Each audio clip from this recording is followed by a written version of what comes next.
यतिखेर सामाजिक सञ्जालमा एउटा भिडियो सनसनीपूर्ण छाइरहेको छ।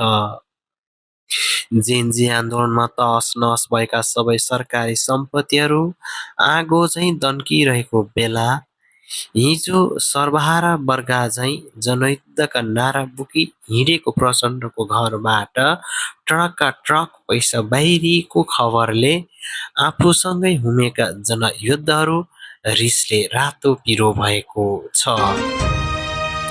यसरी आफूहरूले विश्वास गरेको नेतृत्वले नै विश्वासघात गरेपछि आफूहरू समेत बदनाम भएको एक कार्यकर्ताले बताएका छन्। जेनजी आन्दोलनको 2 दिन अगाडि मात्रै प्रचण्डको घरबाट 2 ट्रक पैसा निकालेर सेफ साइटमा राखिएको पूर्व मन्त्रीले बताएको छ। उक्त कुराको खुलासा महानिरीक्षक